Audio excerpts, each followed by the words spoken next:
novo ao Peça a Peça. Neste episódio vamos continuar a falar com o Tomás Correia. Tem 16 anos e é o autor, criador de Math for Teens no TikTok e no Instagram, que já tem quase 30 mil seguidores a dar explicações e a ajudar os jovens na matemática. No episódio anterior falámos sobre a escola, sobre professores, termos boas notas e vamos continuar a aprofundar um bocadinho mais esses temas e também falar do teu livro. Vamos a isso. E sentes que a escola, tu estás no 11º, não é? Prepara os alunos para o futuro. Falaste há um bocadinho do IMI e dessas... Sim. Olha, eu sinto que a escola prepara de alguma forma para o futuro. Olha, por exemplo, os exames. Para mim, os exames. Há muita gente que diz que não devia haver exames, não sei o quê. A minha opinião é que os exames fazem muito bem. Porque é assim, é a pressão que eu tenho que aprender a lidar com a pressão. É o nervosismo que eu tenho que aprender a lidar com o nervosismo. É o preparar-me para que eu tenho que ter essa habilidade no meu futuro. No meu trabalho, na minha vida pessoal. Eu percebo, percebes? mas eu acho que nós já fazemos isso nos testes. Epá, mas o Mas exame é que se calhar nacional... sou eu que já sinto tanta pressão para os testes e já me preparo tanto que se calhar, pronto. Ou seja, o exame para mim, eu senti a mesma pressão com o teste, senti... mesmo... Estudei mais tempo, Sim. mas... Ou seja, a mesma pressão, senti a mesma necessidade de estudar, simplesmente era muito mais matéria. Mas eu sinto que essa pressão vai ser muito boa para nós. O ter que me preocupar e estar nervosíssimo e estar ali a suar, com medo, com receio, com nervosismo, é importante para o futuro, porque no futuro, no nosso trabalho, tu queres ser o quê? Eu gostava de tirar a comunicação. Comunicação, olha, vai estar nervosíssima. Mas ainda tenho há uns anos, mas olha, se fosse agora... Vai estar nervosa para apresentar não sei o quê, Claro. não é? E tudo isto agora, com a escola, eu sinto que esse nervosismo vai sendo controlado e os exames nacionais, para mim, são uma coisa que, é claro que eu não me apetece estar a estudar, vou fazer exame de filosofia, não me apetece estar a estudar filosofia, mas para toda esta preparação eu sinto que faz parte. Agora, é claro que depois... Já começaste a estudar para os exames? Não. É que eu tenho uma amiga minha que está no 12º e já me está a falar de estudar para os exames desde janeiro. Mas que ainda também... Mas ainda não começou, calma. Mas olha, ainda não fiz nada. Mas já correu bem, de certeza. Isso depois, tudo se faz. Eu costumo dizer nos vídeos que com calma tudo se faz. E é mesmo assim. Pronto, e estava a dizer que depois há outra parte em que de facto sinto que a escola falha muito. Por exemplo, isso do IMI e do IRS e não sei o quê. Agora em matemática falamos um bocadinho de... Não sei se lembras, no 10º ano não falaste de juros, de IRS, Segurança Social. Mas sim, não, deves ter falado no início. Antes. IRS, um bocadinho ou seja, mas não nos ensinam. Fazem só aquelas coisas mais... Não, a questão é essa, dizem-me, a Segurança Social é 11%. Ok, mas o que é a Segurança Social? Para que é que serve? Eu não sei. Exato. E vou sair da escola e não vou saber. E vou aprender com os meus pais, exato, não é? Vais ter que aprender, vais efetivamente ter que saber. Exato. Isso é que eu vou precisar mesmo, não é? Para o meu futuro eu vou precisar de saber o que é o IRS, como é que se paga o IRS, para que é que serve o IRS. E pronto, e a escola falha muito nisso. E este ano o tema do Parlamento de Jovens era precisamente a literacia financeira. E uma das medidas deles, lá na escola, depois não sei mais, mas era criar uma disciplina no secundário a que, pronto, falasse este assunto. Por exemplo, em cidadania e desenvolvimento, no básico, fala-se um bocadinho, mas eu não sei nada. E, portanto, preocupa-me um bocadinho que estejamos muito preocupados em aprender ciência, e depois o conhecimento prático da vida falha. Ou, por exemplo, isto não devia ser... Isto há umas ideias assim muito diferentes. E eu acho que se calhar não devia ser a escola a ensinar. Mas, por exemplo, culinária básica. Sim. Percebes? Eu tenho a sorte de ter uns avós ou uns pais que por acaso sabem cozinhar e conseguem dizer-me como é que se faz uma sopa, estás a ver? Só que há pessoas que não. Sim. Que nunca cozinharam, que a família nunca cozinhou. Por exemplo, são coisas que se calhar a escola não devia... Não tem como ensinar. Prática, obviamente que não, mas poderia-se dar nem que fosse uma hora, como por exemplo estás a dizer na cidadania, fazer isso e literacia financeira, acho que também... Olha, e por aí também é muito importante nós desfrutarmos da escola e aproveitarmos os cursos, como é que se chama? Os clubes, exato. Portanto, há muitas escolas que têm clubes de culinária. Lá na escola o que é que tem? Tem o clube de rádio, tem o jornal, clube de ciências. Eu não tenho nada disso, mas já estava nisso. Eu tenho clube de ciências, por acaso. Mas estou em economia e esse não estou a fazer. Mas olha, também vou ser sincero. Eu sou muito defensor da escola porque eu gosto muito da escola e acho que a escola é muito importante E vê-se diferença nas pessoas que andaram na escola e nas pessoas que não andaram na escola. Portanto, eu gosto da escola e acho que a escola é mesmo essencial, ainda bem que nós todos somos obrigados a lá andar, pelo menos até aos 18. Não, isso concordo. Mesmo que não gostemos, temos que estar porque... Sim, faz bem. Pronto, agora também concordo. Há coisas que falha na vida prática das pessoas, não é? Porque assim, para quem quer ser um médico, se calhar é muito bom, as disciplinas, aquilo é muito bom aprender para depois ir para o curso estar. Mas é assim, e as outras pessoas todas que não querem ser médicas, não é? Então, quem quer ser um professor de matemática é bom andar a aprender matemática, mas e quem não quer, quem nunca mais vai resolver uma equação na vida? Porque há pessoas que vão morrer sem fazer uma equação mais. Acaba ali, não vão fazer mais. Uma regra 3 simples, que vão fazer, mas uma equação não vão fazer mais, não é? Agora, acho que a matemática não deve ser ensinada como é ensinada. Não, acho que deve ser ensinada porque a matemática estimula aqui muita coisa na cabeça. O raciocínio. Às vezes mas também é por isso que dá para escolher as áreas. Para mim foi um stress escolher as áreas. Mas imagina, a matemática está em quase todas as áreas. Tudo o que não tu tens escolhes. Humanidades e artes, por acaso, não sei se tens. Humanidades tens as MACs, que é matemática, podes não escolher, mas é matemática. Max, tens análise combinatória no 11º ano, sim, é matemática. Sempre... É claro que é uma matemática diferente, é matemática aplicada às ciências sociais. Exato. Mas é matemática, o raciocínio. É isso que eu quero dizer, é que não é propriamente tu saberes os conteúdos, não é tu saberes que aquela função é não sei o quê, saberes que aquela equação usa-se com a fórmula não sei quantos. Não é isso que provavelmente vai ficar da matemática nas pessoas que não vão seguir matemática. É o raciocínio que elas fazem para resolver os problemas. E é por isso que eu cada vez mais aposto que o mais importante na matemática e o que deve ser utilizado, por exemplo, em exames nacionais, é os problemas do dia-a-dia. Mostrar que a matemática está no dia-a-dia e pode ser resolvida no dia-a-dia. Por exemplo, na trigonometria não tem tanta graça colocar um triângulo e dizer calcula a hipotenusa. Não. No meio do exame também foi tipo... Era um triângulo. Fizeram com coisas... Pronto, exato. Estava aqui uma escada, uma parede... Exatamente. Ou, às vezes aparece, por exemplo, a árvore e calcular a sombra da árvore. Isso tudo tem muito mais interesse. Pronto, mas lá está. Nem é questão de fazer a mesma coisa, mas é um bocadinho mais divertido. E mostra que a matemática, de facto, se pode aplicar. Olha, por exemplo, há bocadinho estávamos a falar daquilo dos triângulos. Da igualdade. Portanto, semelhança entre figuras, a ampliação, a redução. Se tu fores a pensar nos nossos telemóveis, a câmara é precisamente isso, é uma ampliação, uma redução. E repara, agora um bocadinho chato, eu sei. Mas, quando há esta ampliação e esta redução, há uma razão de semelhança. E a regra que tu aprendeste no 7º ano dizia que quando a razão é maior que 1, há uma ampliação. E quando a razão é menor que 1, há uma redução. Agora, se fores ao telemóvel, vais ver que o 0,5, o que é que acontece? Não é? Há uma redução. Portanto, a matemática está em todo lado. Agora, pergunto, quantos professores é que falam disto na aula? Se calhar nenhum. E agora, isto não dá muito mais interesse de estudar, porque eu estou a ver numa... Nem sei ou seja, interesse em estudar claramente, mas deu-me muito mais fácil para entender. Exato. Tipo, o exemplo que tu estás a dar, Exato. porque nós usamos isso sempre. E se calhar alguém está num teste e pensa, tu e a câmara do telemóvel, exatamente. Se eu diminuir e aumentar, o que é que acontece? Exato, ajuda a aprender e mostra que a matemática está no dia-a-dia. É claro que não está no dia-a-dia de fazer uma sopa. Tem lá os litros e isso assim, mas as equações não estão aí. Mas é assim, olha, isto está a gravar, está ali cheio de matemática ali dentro. Esta coisa que está aqui cheia de matemática. Se não fosse a matemática, isto não estava a acontecer, as pessoas não estavam a ver o que eu estou a dizer. Portanto, a matemática está em todo lado e deve ser mostrado isso, que ela está em todo lado. E pronto, mas o que faz falta é esse raciocínio. Vai ser muito importante, eu acredito, para resolver problemas do dia-a-dia que nada têm a ver com matemática. O raciocínio que nós aprendemos nestas aulas, nesta disciplina, vão ser muito úteis para a resolução desses problemas. O estímulo que há, sabes? O puxar pela cabeça. Eu acho que isso faz toda a diferença. Vamos falar agora um bocadinho do teu livro que eu tenho aqui, que tu enviaste. Eu gostei muito. Não, e que eu agradeço o vídeo. Ficou muito giro e aquilo teve muitas visualizações. Por acaso teve imensas. Portanto, foi muito bom. Pronto, que é este aqui, para quem nos está a ver. E quero-te perguntar, de onde é que surgiu essa ideia? E do que é que fala o teu livro também, para quem ainda não o leu? Eu acho que sempre fui gostando de escrever. E depois, no 9º ano, penso que foi no 9º, comecei a escrever para o jornal da escola. E depois, foi assim, nesta altura, eu, em agosto, estive de férias em Portimão, porque nós vamos lá regularmente. Aliás, o livro até começa a dizer que estou numa praia, que é a Praia da Rocha, não sei eu li. Também faço férias em Portimão. Pronto, nós temos lá um mini apartamento e costumamos lá ir todos os anos.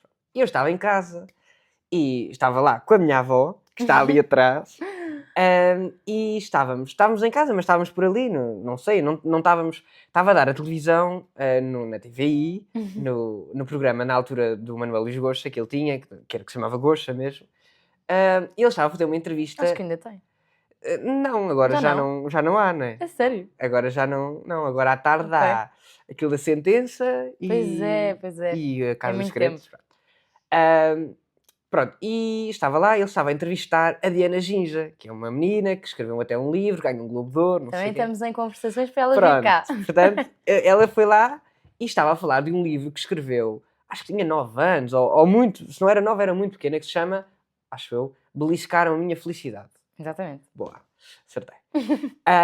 Que é um livro que fala sobre o bullying que ela terá sofrido pronto, quando era aluna e tal. E eu estava a passar e leio o rodapé e vejo, aos não sei quantos anos, Diana Ginja escreveu um livro. E eu olho para aquilo e pensei, bem, eu já tinha 15. Portanto, se ela, tão pequenina, escreveu um livro, eu aos 15, que até já me tinha passado esta ideia, posso também escrever.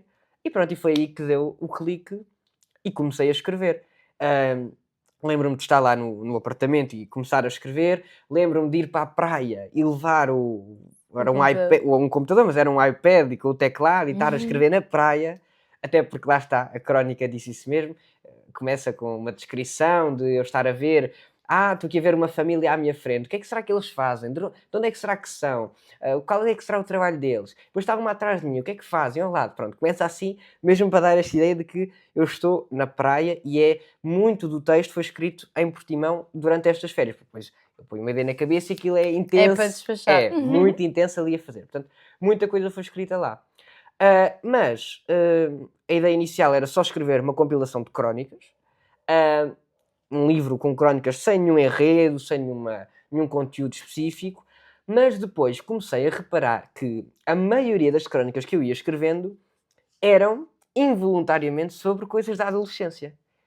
Olha, então, eu ia exatamente ir perguntar o que é que te levou a escrever sobre a adolescência. Pois, não sei, simplesmente, naturalmente, as crónicas a sua grande maioria eram sobre a adolescência.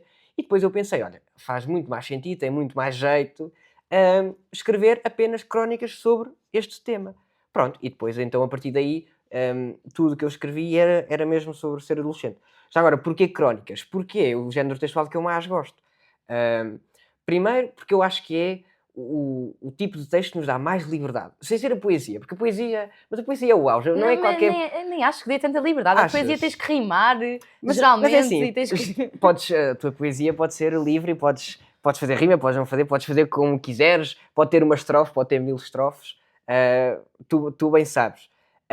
Mas escrever poesia não é qualquer pessoa que escreve poesia. Quer dizer, para mim, a poesia é o auge da literatura. E eu, como não estou nesse nível, pensei, há outro género textual que eu gosto muito de escrever, que escrevia muito para o jornal. Aliás, no jornal eu escrevo algumas notícias, mas gosto muito mais de escrever as crónicas.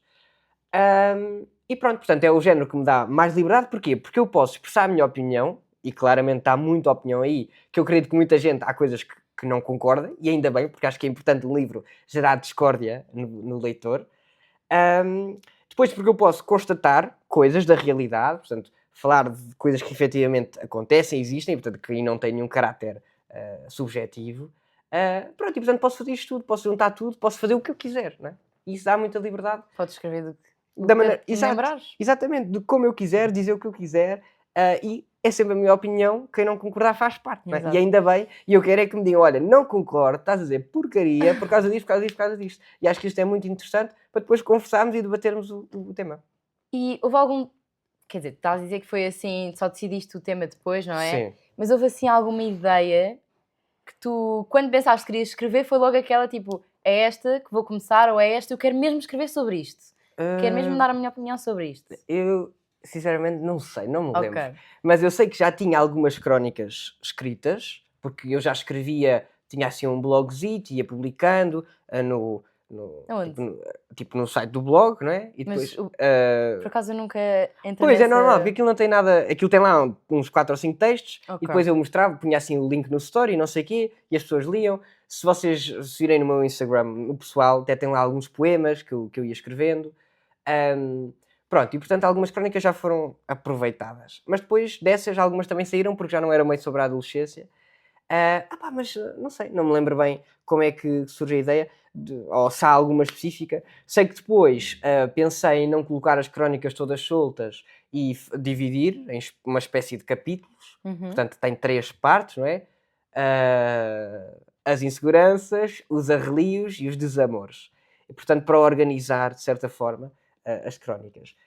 Mas pronto, não sei, não me lembro assim de nenhuma específica que eu me tenha pensado logo. Foi tudo muito natural. Fui escrevendo. E acho que isso depois também enriquece mais a obra. Sim, eu acho que o texto, eu disse isso logo que quando me enviaste, quando eu li, é rápido de ler, porque como não é uma linguagem tipo Camões, que eu por acaso até tenho muitos amigos, não sei o que é que tu, se gostas ou não, mas que não suportam aquela peça. Eu gosto da peça, mas cara também é porque a minha professora do ano passado também. Sim, gostei de todas as que li, também estou a ler as rimas agora. E também gosto porque, pá, não é uma linguagem fácil, mas também se calhar porque os meus professores, as minhas 2 professoras que eu tive nestes últimos 2 anos, fizeram parte a parte para nós entendermos o texto todo. Só que há muita gente que não gosta e eu acho que o teu livro é fácil de entender porque tu fazes imensas piadas, falas de imensos tópicos, por exemplo, estávamos aqui há bocado a falar do 6-7, mas que se calhar, imagina, não sei se tu irias escrever isso ou não, mas tu pegaste em tópicos que se calhar há adultos que não entendem e que nós entendemos e que se calhar, se fosse um livro de um adulto, eles não iriam escrever isso e se calhar nós não íamos achar piada, nem íamos sentir proximidade com o leitor a ler. Com o autor a ler. E eu senti imensa proximidade contigo por causa da forma que escreveste e acho que e gostei mesmo. Olha, pegando no Camões, eu adoro Camões, adoro ler esses textos muito antigos, muito anteriores, portanto o Camões século XVI, mas depois temos a lírica, trovadoresca, essas coisas mais para trás. Fantástico, adoro. Pronto, sobre essa proximidade, ainda bem que me diz isso, ainda bem que sentes isso, porque era mesmo essa a ideia. Aqui temos um adolescente normal, porque eu sou um adolescente normal, e normal é assim, é claro que se calhar não é muito normal dar explicações de matemática, mas o normal é tudo o que está escrito, é ser aquele que sente inseguranças com algumas coisas, é ser um adolescente que tem questionamentos, que pensa coisas, que se interroga, que tem dúvidas, que tem curiosidade naqueles aspectos mais, não é? E as relações que fala daí, as desilusões amorosas, tudo isso é normal no adolescente. E eu, sendo um adolescente normal, passo por tudo isso. E, portanto, a ideia é mostrar aos adolescentes que é tudo normal e que estamos todos no mesmo barco, não é? E pronto, eu sou só mais uma que lhe apeteceu escrever, como diz aí. E é verdade, essa proximidade, ainda bem, porque era a mesma ideia. Não é ninguém com um olhar mais adulto, mais sábio, tipo alguém que já passou por isto. Não, é alguém que está a passar exatamente pelo mesmo que tu e que qualquer outro adolescente e que vai vivendo estas coisas, e faz parte. E era isso que o objetivo era esse, era mostrar que estamos todos no mesmo barco. Falaste que este livro também é para os adultos. O que é que gostavas que eles tirassem daqui?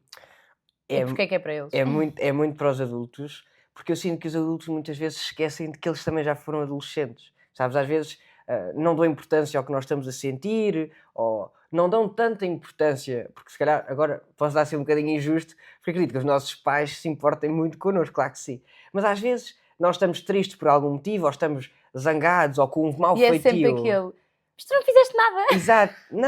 Não, mas Estás cansado, não fizeste nada.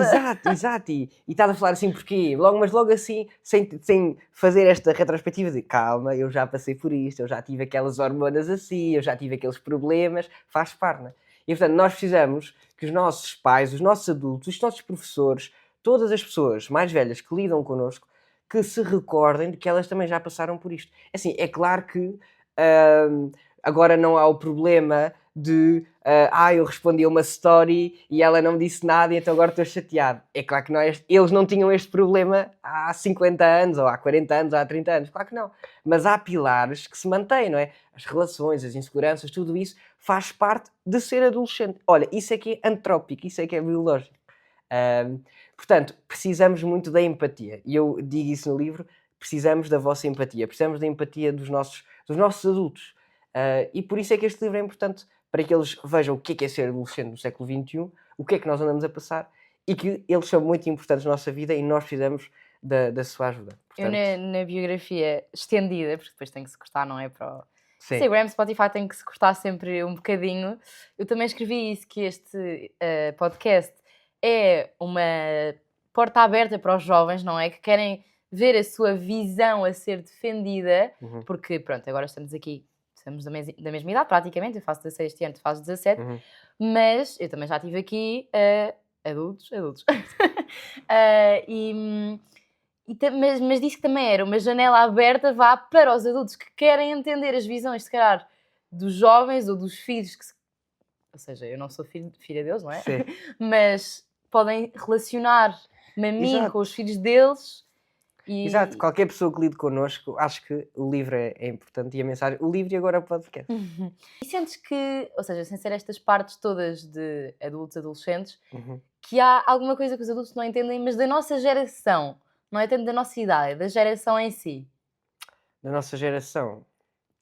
Olha, o que é que eles não entendem? Olha, por exemplo, As tecnologias. Pois, aquela coisa do story, eu acho que os problemas que nós vamos tendo e o mau humor que surge em nós derivado a tudo o que é mais tecnológico, eu acho que muitos deles não compreendem. É claro que há pais mais tecnológicos, mais, não é? Que estão mais à vontade com isso, mas há muitos adultos que não percebem, quer dizer, e passas o dia todo no telemóvel, o que é que fazes aí nesse telemóvel, não é? É claro que não é muito bom passar o dia todo no telemóvel, mas pronto, há uma série de estímulos e coisas que nós fazemos no telemóvel e depois geram em nós determinadas emoções que eu acho que ainda não são tão compreendidas pelos adultos. Mas que eu também compreendo, não julgo, quer dizer, é normal, são gerações completamente diferentes e portanto... Nós cá também não entendemos alguma coisa exato, das gerações deles. Exato, portanto faz parte, mas pronto, se calhar ter um bocadinho mais de empatia, pronto, colocarem-se mais vezes no nosso lugar para perceber o que é que nós podemos estar a sentir. E pronto, somos gerações diferentes, mas já todos fomos adolescentes. Obrigada novamente, Tomás, por teres vindo. Não, obrigado eu, muito sucesso, muitos convidados. E tu também, muitas vendas. Obrigado. Desejo-te o maior sucesso. Obrigado, igualmente. O Peça a Peça volta para a semana. Um beijinho.